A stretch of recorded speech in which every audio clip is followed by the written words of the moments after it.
Welcome to the Safety Break, the Whitewater Rescue Podcast. We're here to share stories of real river accidents and rescues and find expert advice on how to solve the problems you might encounter in the Whitewater River environment.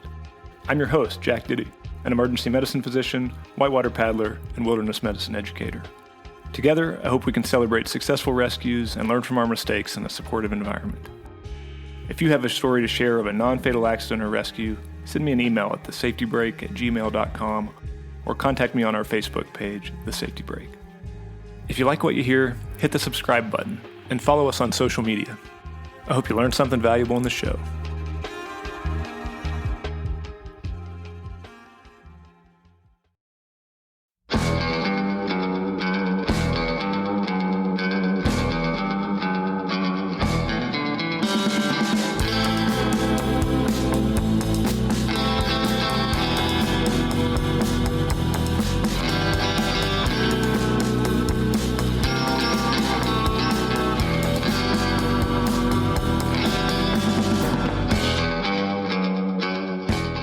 As you might guess from the intro music, this episode takes us to sunny California, where we'll hear a story about a vertical rope rescue from the base of a difficult waterfall and discuss how prolonged cold water immersion can create serious and potentially lethal problems during rescue attempts. In late June of 2023, as an epic winter snowpack was melting out of the Sierra Mountains, the Royal Gorge section of the North Fork of the American River came into good form, and some of the best paddlers in the country converged on this whitewater masterpiece. It's a deep Wilderness Class 5 run, capped off with 5 tall and consequential waterfalls. The one you may be most familiar with is Scott's Drop, an 85-foot cascading monster first run by Scott Lindgren, and certainly on the upper limits of what's possible in a kayak. On the day of our story, a record number of paddlers completed the Royal Flush, the designation given for running all 5 of these complicated drops in the same day. And Dane Jackson on this day, in peak form, delivered some of the most astounding downriver freestyle moves ever attempted. The most incredible was his line off of Scott's, doing a cobra flip from the lip of the cascade. You should search out the video clip. It's truly amazing. He pulled off some freestyle moves on the other drops as well, including a successful reverse freewheel off of a drop called Heath 2. This waterfall has a bad cave feature complicating the landing, which brings us to this episode of The Safety Break.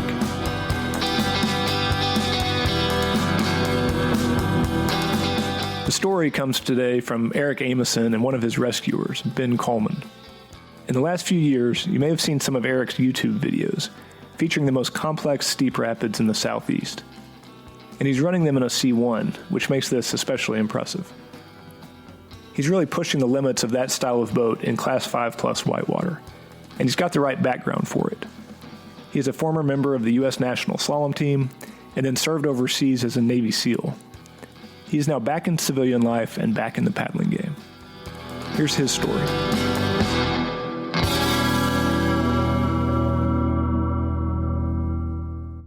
My name is Eric Amison. Obviously, I was born and raised in the D.C. area, so Great Falls was kind of my training ground. My dad started me in a canoe. I was probably in the age of 5 or 6, and then moved away from the DC area, getting in more into slalom. And then after a slalom career, basically from around the Athens to Beijing Olympic time period, I then went into the Navy for 9 years and didn't paddle as much during that time. However, I kind of started getting back into it with a 3-year tour in Germany and got on a lot of runs in the Alps there. And then when I got out of the service, I followed my wife's family back to Huntsville and moved to the southeast and got more into boating as life settled down post-military a little bit more, and have been working in commercial real estate, so have a little bit more flexibility to entertain some more hobbies and getting back into boating. Behind the scenes of his video clips, Eric puts in a lot of work, maintaining a high level of physical fitness, spending a lot of time scouting the streams at low water prior to his descents, and studying videos of other paddlers running these drops. In getting into these bigger drops and bigger rapids, it's really not just a show up and evaluate and decide if it's going to go. There's so much more back work behind the scenes. And that said, a lot of these places, they're usually closer to where I live now, and I will visit them several times. I mean, Foster Falls, I'll go out there 4 or 5 different trips, looking at these drops from all these different angles, looking at them when they're dry, looking at them when they have flow, and knowing going out there that I'm not going to run it that day, but I just want to see what it looks like at all of these different conditions. And all of that research is part of what I feel goes into trying to be successful on these big drops. So it's a lot more than just that one day going out there with the camera. He took a similar approach to the Royal Gorge, with several preliminary scouting hikes at low water, analyzing videos of the different approaches to running each rapid, and then finally finding the opportunity to run it last summer. I was going out to focus on the Royal Gorge of the North Fork of the American, which I've always been totally enamored with ever since the original photos came out in the old black and white hard copies of the AWA magazine. And I remember looking at this river with all of these huge waterfalls, and it's really just stuck with me since. And again, that's just one of those staple extreme runs that has seemed like it would just be so out of reach in the C1 realm. So to me, that looks like just such a complicated and challenging problem to try to solve and unlock. I think about that a lot. The Royal Gorge is awesome. I mean, it is just an incredible piece of whitewater. From the put-in to the bottom of Wabena is just, it's one of the most spectacular sections of Class 5 kayaking anywhere in the world. Lots of opportunities to go really, really big. This is Ben Coleman, who ultimately helped orchestrate Eric's rescue, as we'll hear later. My name is Ben Coleman. I live in Truckee, California, and I've been kayaking for most of my life. I got into it when I was a pretty young kid with my dad, and mostly cut my teeth on the Kern River. And just, it's been a passion of mine my entire life, and I get out as much as I can. I think on the Royal Gorge, I've done somewhere around 30 trips through the Royal Gorge. So I'm super familiar with that area. And, it's kind of a funky thing because you can drive right to the put-in and park right next to the river. But pretty much immediately you are out in the middle of nowhere. By the time you're at the first big waterfalls, you're pretty far away from civilization, and just the access, you can't really park at the put-in. So as soon as your shuttle driver takes off, like you're out in the middle of nowhere, and it's a wilderness experience for sure. When everything goes right, it's incredible. When things go wrong in there, it becomes super serious immediately. Just because, self-rescue and, access back to a vehicle or a hospital is hours away. This summer when we did our trip through there, it was really good. We had a great flow, and I actually wasn't with Eric and his crew. I was with a different crew, and we caught up to them at Heath Springs. So the Heath Springs series is like, the 2 waterfalls get all the media attention. It's like a 38-foot waterfall into like a 52-foot waterfall or something like that. But there's a very stout Class 5 rapid above the first waterfall, and then below the second waterfall there's like a 15-foot drop that's just in a real narrow notch. So it's this big series. If you're in the river and you kayak from the top to the bottom, you can run the whole thing in under a minute for sure. but setting safety and moving around the riverbank is time consuming and pretty strenuous. Like it's really steep there, and if you're going to portage any piece of that, it just takes quite a bit of work to move around. When we went in on June 20, Tuesday, 2023, we were a little closer to 1,100, which, the reason why we're talking is because of an entrapment in the Heath 2 cave with some time that I spent there, which for that rapid, the risk meter's going up with the amount of flow that's going into the big cave on the left when you're getting into higher flows. That's certainly what was on my mind when I was standing above that rapid on that day, and it was a little different from what I was anticipating in a lot of the research I've seen, especially at lower flow descents. It's very close between Heath 1 and Heath 2, maybe 20 yards apart. Has a pretty dynamic lip, maybe 3/4 of the flow is out, stretching out over this flake of rock on the left side, and there's this tube of water on the right side. But a lot of that flow still goes into a big cave on the left, which goes very deep underneath the cliff. It's a big room, 40 feet high, 30 feet high, big vertical walls, super deep teacup gorge, which only exits out of about a 3-foot wide slot on the river right, where all the river water eventually continues downstream out of a little, 10 or 15 foot slot waterfall. So that's kind of everything that's going on there at Heath 2. Ran Heath 1 fine, getting into Heath 2. There were a bunch of groups there at the time. So we had, maybe like 15 people just at Heath 1 and Heath 2 right at that moment. And so there was a lot going on, and I decided to go first and felt okay with it, and dropped into Heath 2. And I went with fading into the right line with right angle, and it felt like the line was fine and resurfaced in the cave, and then got pressed up against the cave wall, and I didn't realize that was as much of a hazard as I anticipated.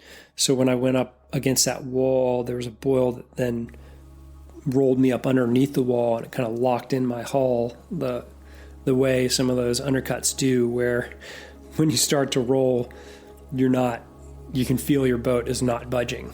And then taking big pulls with your paddling underwater was not budging it either. And then even trying to push with my paddle blade off the wall, it was undercut enough that it was very hard to push, to even reach the wall upside down to push off with my blade.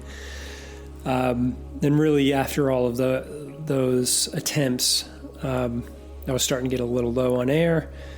So I pulled and swam, and then I went back into the cave. And at that point, I was completely reliant on everyone else around me that was up above on shore.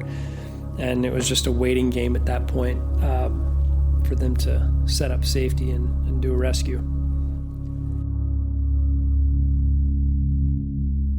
The typical setup that I've seen when people are going to run Heath 2 is to get one person before anyone goes, is to get one person down on river right near the bottom of the falls. It's really hard to actually get to river level there, but you can get pretty close. And that person can be of kind of immediate assistance. And then typically the rest of the crew will stay on river left at the top of the waterfall. So if someone does go in the cave and they're out of their kayak, the easiest way to get someone out is to vertically extract them up the river left side. From the point where you can stand is actually a little bit higher than the waterfall. So you're maybe 60 feet above the pool below the waterfall at that point. But to have most of your crew there, one person on river right, because from the river left side, you can't see the back of the cave. So having that person on river right can definitely, it just sets up a good communication line between someone that needs rescue and the crew that's actually going to do the extraction. As Ben mentions, the only feasible way to pull someone out of here at this water level is a vertical haul rescue, and using just the bare minimum equipment that paddlers typically carry with them. In general, this is usually a last resort option because there's so much that can go wrong. Rope breakage, entanglement issues, difficulties with managing the mechanical advantage system, and the problems associated with improvised harnesses can all lead to serious injuries. I recently heard a report of a permanent nerve injury related to pressure from an improvised harness while the victim was hanging from it during a glacial crevasse rescue. And then there's the risk of asphyxiation in chest harnesses that are tied incorrectly. There's been instances of thin throw ropes being cut from fraying on rocks when used in this capacity, and setting up a mechanical advantage system is much more difficult when moving something over a significant distance. It's different than just pulling a boat a few feet off of a rock. But as this rescue shows, in a life or death scenario, sometimes you just have to get the job done with the minimal equipment that you have. It's a high-risk environment that we operate in. If you think you'll be in this type of place, or you might encounter this scenario, consider getting some formal training and practice it in a controlled environment. Let's hear how it went for them. I don't really have a good feeling for how much time there was, but it was like, a bunch of people ran the first waterfall, and then we kind of reconnected with their group, and it was brought to our attention that he was swimming, he was in the cave, and it sounded like Eric had been in the water for quite a long time. The water's freezing, you're like down in this windy, misty cave, and there's nowhere to get out. Like you're in the water floating with your life jacket at that point. And so we definitely like kicked it into gear, thinking that this situation is quite serious. It seemed like a pretty full on emergency to get him out of there as fast as possible. One of the crew members with me started building an anchor immediately, and we connected 2 ropes. We didn't have any. I don't think we had. No, we did. We had one long rope, but we connected another rope to it just in case. And Eric got the rope kind of around the same time that the anchor was done being built, and we immediately started pulling them up. And like I said, you can't, from where you're pulling and where the anchor is, you can't really see. We had people on river right. We had paddlers down there at the bottom of the waterfall. At that point, there were people in their boats in the water assisting the rescue from that end. And somewhere about halfway up of vertically extracting him, where the 2 ropes were connected together, was going through the anchor. So we had to pause and reset the anchor on the other side of the rope connection.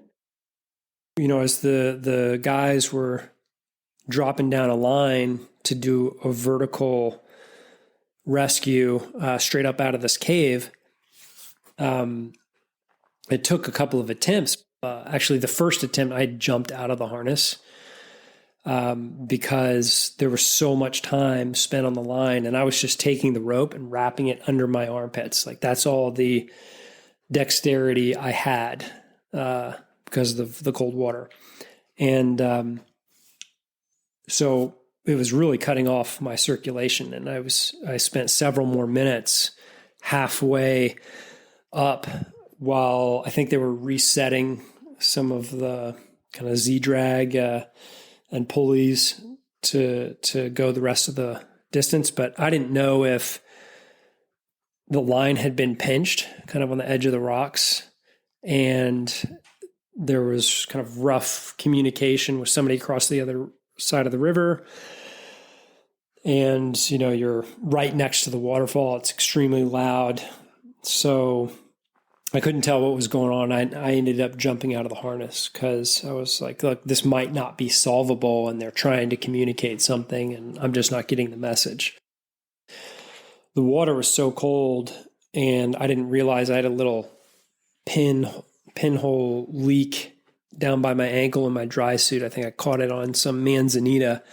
This is really sharp, rugged bush out in California that always tears your gear up. And so I had a little pinhole down at my ankles, and that was slowly leaking. I don't think that was helping with my body temperature, obviously. And the Royal Gorge water is super cold. I mean, it's straight snow melt temperatures there. My internal conversation with myself, I was thinking, if I have to get into a third attempt on the harness here, I wouldn't be able to do anything with a carabiner or a rope down in the water if I was down there much longer. So I was telling myself, all right, I may have to try to swim back across this undercut wall to try to get to that upper pocket and find that ledge to try to self-rescue. I think the odds of my making that was going to be really low. So at that point, I was ready for, I was pretty ready for just not making it out of that situation. What Eric is describing is a classic example of incapacitation associated with cold water immersion.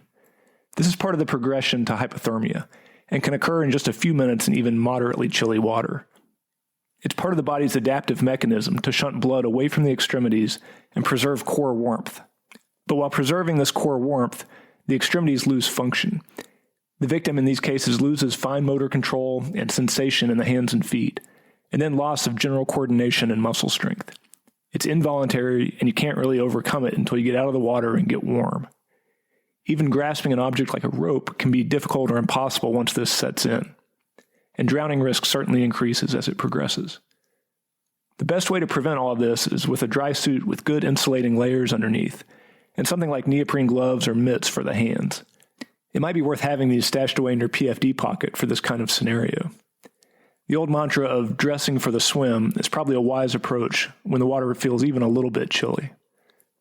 Let's get back to Eric and Ben to hear how they finally pulled him out. On the second attempt going up the line that they dropped in, anyway, I was getting really cold. I'd been in there for 30 or 40 minutes by that time, and I was losing so much dexterity. I think I made a loop with a knot the first time. And then the second time, I only had dexterity to take the carabiner, put it under my armpit, and then clip it to the other side of the rope. So when I was going up, it was quite a squeeze. I don't think I could have gotten out if I wanted to. I mean, you would have to have pulled up on the rope to loosen it to get out. So, and I felt like I was probably going to be close to passing out on the line just from the squeeze and the amount of minutes that I had already been on it. When that pause came again and they were starting to reset it, Ben got close to the edge and he looked over and, I didn't hold back. I told him, I think I yelled, I was like, Ben, help, and I yelled a couple of times. I was like, help. Like, we have to get up this last 10 or 15 feet, or else I think this is it. Like, I'm probably going to die down in this cave. And at that point, I looked over the edge and I could see that Eric was like, it looked grim. He looked freezing. I could see that he was shivering. It was like a pretty desperate scene. So we, at that point, as the person reset the anchor, we just started hand over handing the rope up. We had a bunch of people and, kind of to get him out of there as soon as possible and try to get him back to, being warm and comfortable. I think I came up over the edge and I told all those guys straight up, thank you so much. You very much just saved my life. Eric's day on the water was done at this point, and he decided to walk out due to the physical toll the cold immersion had taken. He made a full recovery. Eric and Ben described their perspectives on lessons learned from this rescue. So the two biggest takeaways in my mind are, don't abbreviate you're scouting on, on game day or when you're there looking at a big drop. You watch a lot of content of these big complex drops, especially if they're not running all the time or they're not like your local drops. So, you might be traveling far distance to get to them. You still can't really cut those corners. I think it's important to maybe approach those drops as if you've never seen them before and try to look at them from all the different angles and still take that time. I abbreviated the scouting process because of all the other research I did, even though I knew when I was scouting and I looked at it from angles that I really hadn't looked at it that closely before, and was noticing that flow, it seemed different. It was just pushing towards the cave a lot harder than I thought. So I would look from the river left, from the river right at the top of the drop. I never even really looped around to the other side of the cliff above the cave, which looks straight back at the waterfall. I'd want to take a look, a long look from that angle. I'd like to scamper down the cliff on the right side and look from that side as well. Really take some more time to look at it from all the angles. But still don't abbreviate that scouting process on game day. And then don't abbreviate your safety plan. If you are checking the boxes for all of the contingencies and possible outcomes, I'm a big believer of redundancy. I like redundancy, having more than one safety mechanism, whatever that is. I had a safety plan for the cave, but it would have been more than okay, preferable to have a couple of safety plans for the cave, to have that ascender kit already dropped in there with a harness and ascenders down into that cave. One of my takeaway from this incident is like being prepared for the worst case scenario. Sometimes it's hard, like in the moment, to think about the worst case scenario. Everyone's trying to, kind of think about those things in a minimal way, trying to go big and, visualizing positive outcomes. But just having that kind of hard conversation about like, what are we going to do if something does go wrong here, and being prepared for it. The crew that I was kayaking with, I'd kayaked with those people a lot. I'd done the Royal Gorge with a handful of those people before. We'd had that conversation about like, what is the worst case scenario here? We'd had that conversation even before that day. And, we were prepared for pretty much anything that could happen there. I've been involved in a handful of rescues there. Several like real quick rescues, like lost paddle, broken paddle. The person on river right throws someone a paddle, or at least like throws that person a rope and kind of pull them up out of the river so they can get a paddle back in their hand. And then I've been involved in a couple of vertical extractions out of the cave. The other thing I would say is like, we were fortunate. We had a big crew with lots of experience. Carson Lindsay was the person that built the anchor, and not only does he know how to build an anchor, he can do it super fast and efficiently, and he didn't have to be in charge of the rescue at the same time. We had a whole nother crew. He was just focused on what he was doing, and just, having leadership in something as simple as counting to 3 and pulling, and 1, 2, 3, pull, 1, 2, 3, pull. Keeping it efficient and organized, and, having one person lead that effort is definitely key there, because, with the fewer people, if you only had 3 people pulling, you're going to get to a place where you're going to start to fatigue. And if someone's not counting, people are going to stop pulling hard at the same time. And it just, you lose the efficiency of the whole thing. The rocks there are really sharp, and there was actually a rescue years ago where someone was being vertically extracted. They were just hand over handing back away from the cliff, and the rope actually, the sharpness of the rocks there actually wore through the rope, and the rope broke, and the guy went back in the water.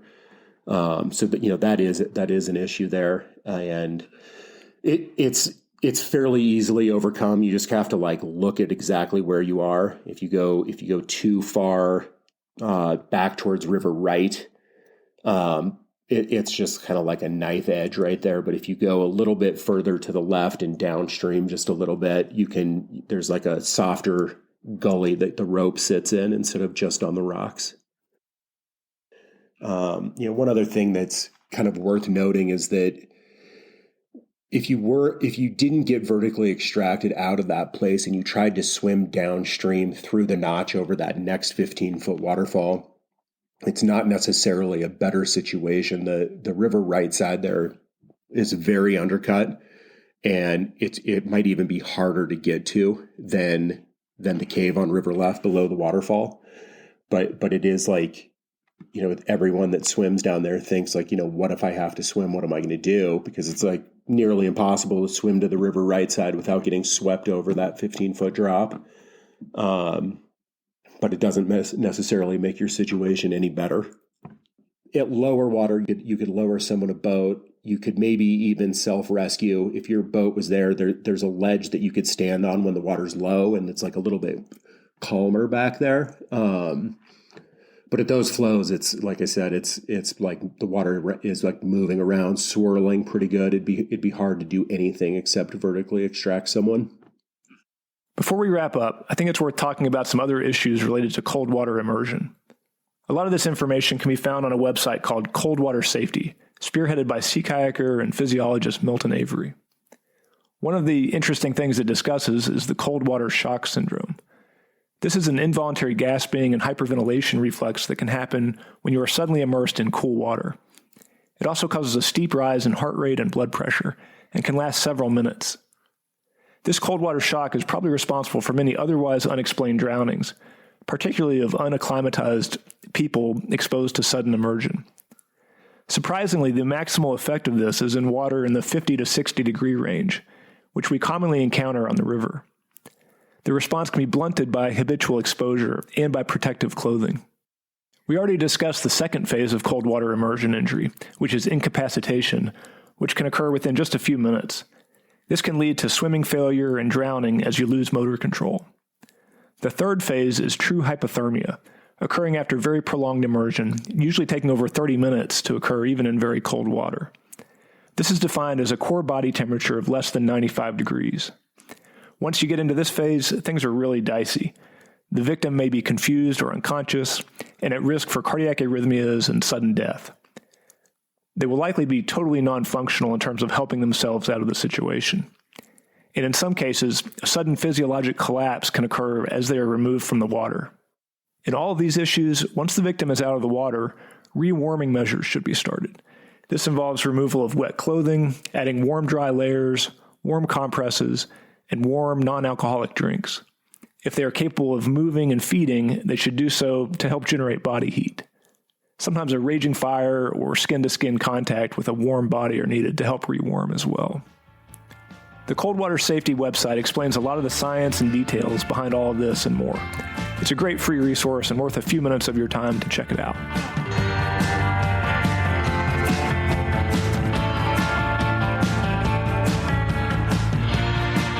Among the many other amazing things happening that day on the Royal Gorge, once Dane did his reverse freewheel off this Heath 2 waterfall, he then purposely paddled back into the cave to help retrieve some of Eric's gear. It's a pretty sketchy scene to watch. I've included links to these videos on our Facebook site. You can see Eric's line off of the drop, his initial moments in the cave, and then you can see Dane's video of part of the rescue and his efforts to clean up the gear at the end. It also shows his amazing freestyle moves off of Scott's drop and some of the other rapids. Eric also has a lot of videos online that you can see on his YouTube site, mostly involving his wild descents in the southeast. Spring paddling season is upon us, and things should start heating up soon. Hope to see you on the river.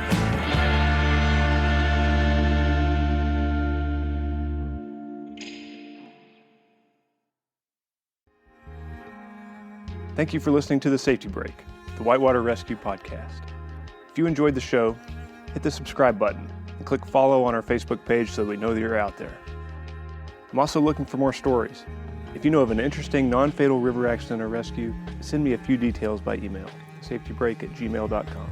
It doesn't have to be dramatic or life-threatening, just something that we all might be able to learn from. I'll see if we can turn it into an episode. Stay safe out there, and I hope to see you on the river.